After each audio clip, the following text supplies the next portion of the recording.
Whew. What is going on, y'all? I just got back from Evo. Yeah, Evo Las Vegas. I'd say Evo Las Vegas now because there's so many fucking Evos. But that was my very first Evo. I've been planning on doing something like that for at least 10, 12 years, but I wanted to make sure I did it right, and I definitely did it right this time. It was a magnificent event. I've been to locals before, but nothing like that. That shit was definitely cracked as fuck. So I'm gonna tell you guys a little bit about it. First off, shit, I had never been on a plane. That shit was pretty dope. Going above the clouds. Let's go, humanity. We got above the clouds. That's pretty fucking crazy to think about, right? Because like you go for like 200, 300 years, we're like, there's like no cars, right? So how we go from like no cars to fucking, that shit's crazy. But yeah, the flight was magnificent. Got a nice window seat, saw what I needed to see, and that was really, really nice. Kind of makes the world feel smaller, but also bigger at the same time. It's a real experience. But anyway, you know, we land down in Vegas. That shit was hot as fuck. I don't understand how y'all deal with that shit. I think I like Texas heat better. I'm kind of going back and forth. I knew no rain was coming, and that's what I was happy about. I can handle the heat, and I knew no rain was coming, but fucking, I don't know. That shit's trash, but fuck the weather. Yo, I don't know how the Vegas on you do it. Traffic on the strip, complete garbage, complete trash. Shout out to all the Uber drivers that got me from point A to point B. Fucking Christ almighty, man. So much traffic all the time. I don't know how y'all deal with that shit. But anyway, outside of the traffic or whatever, just being at the event was phenomenal. So y'all know I was there for 2XKO. As soon as I could get my hands on some 2XKO, I did absolutely that. And I'm going to detail all of the 2XKO experience in a different video, but I will talk about things outside of the gameplay. I did get to meet young Sean, the director, Unconquerable. He was a fantastic person to talk to. You can tell from just how he speaks about the game, or just the game design process, the iterative process. He is definitely putting that game together with a very, very small, dedicated team, and they're going to make absolutely certain to look at every single angle before they make a decision. They are thinking very long term, they are thinking very critically, and it has never been more clear to me how serious they're taking the development of this game. You know, we like to joke, you know, I've been playing Riot games for a while, and so we like to joke about these devs, but he's clearly dedicated and clearly well trained, and if that's how the average person in that particular position is trained, I don't.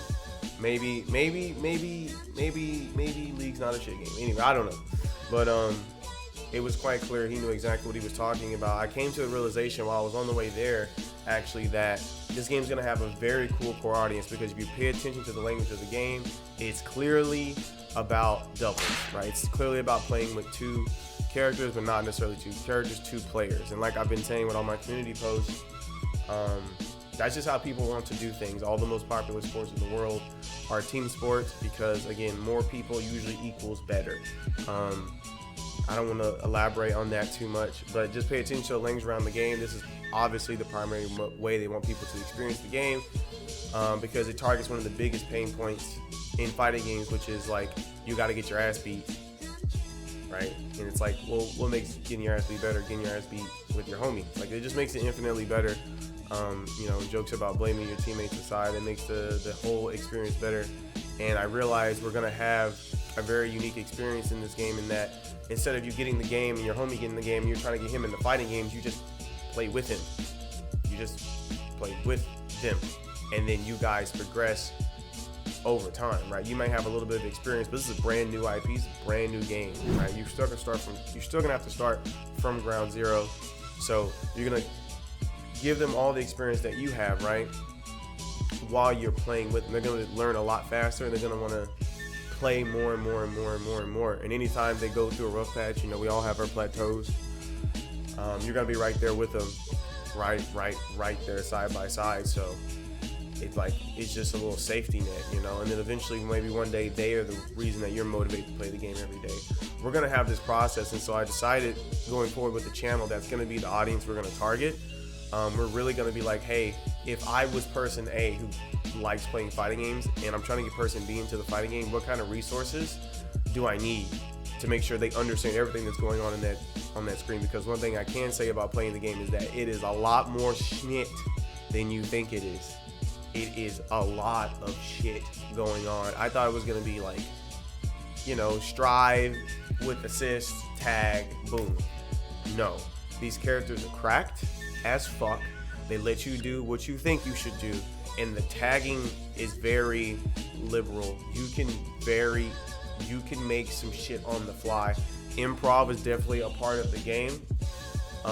You're gonna need some assistance. I have, tons of experience with fighting games, and no, that game is not gonna be, I'm gonna just pick it up and then everything's gonna make sense. You're gonna need to spend at least first 5-10 hours like, hey, what the fuck can I actually do, right? Not just from an offensive perspective, you'll get that pretty quick, but what you're allowed to do with defense and how that changes everything, how interactions are gonna go. It's not gonna be ABC 1 2 3 like Street Fighter 6, mid-level Tekken, Guilty Gear Strive. It's not gonna be ABC 1 2 3. I think there's gonna be a lot of room for the gray. As I like to say, you're gonna have room to dance in this game under pressure, and I think that's gonna be really, really neat because there's no correct thing quite yet. But these are just my early thoughts. I did get a lot of time with the game. I probably played about 15-20 matches, duo the whole time, with some of the homeboys from Vegas. You know who you are, and other people from the community. You know who you are. But yeah, that's a good game, y'all. That is the game. And I want to make resources. The whole channel is going to be dedicated to obviously still maintaining, the combo videos. I know you guys need your combos, but I also want to make a ton of resources. And you guys have already seen on the community post last week or earlier, a few days ago, I'm already working on not just guides, but also visual aids. I want you guys' feedback on all that stuff because we're going to be in the game in 2 weeks.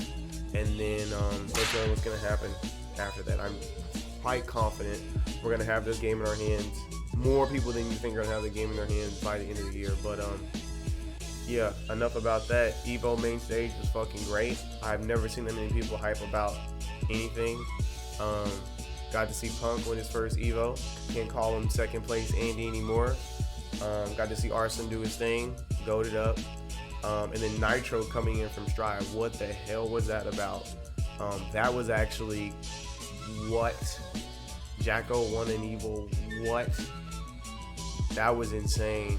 That was wow. And then oh my god, Heihachi's back. Dude, everyone went fucking ballistic. I will say though, the event, again, as fun as it was being a spectator, I think there was one big drawback. I'm sure you guys have probably heard about it, but yeah, there were just too many people. I think this was a bigger venue than last year, and there was just too many people.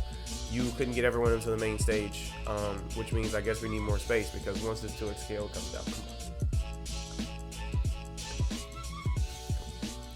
It's fucking it. It's fucking it. But yeah, overall, I'm super excited. I'm gonna be preparing for that stuff coming out. I'll drop my combo videos whenever I have time to, but I'm gonna put all of my energy into 2x scale. If you guys have been watching me for a long time, you already knew that was the plan. But don't think I'm not gonna keep up with my Strive. Stratos is season 4 Strive. Oh my god, that shit's gonna be crazy. And Larry Logard is what I'm calling him. That's not, I don't like Terry, but I guess when Terry comes out in Street Fighter 6, they gotta at least make him busted if his character model looks like that. That's all I'm gonna say. But yeah, oh yeah, we grabbed some fucking merch. Oh my lord, hey, yo, I think the brand is into.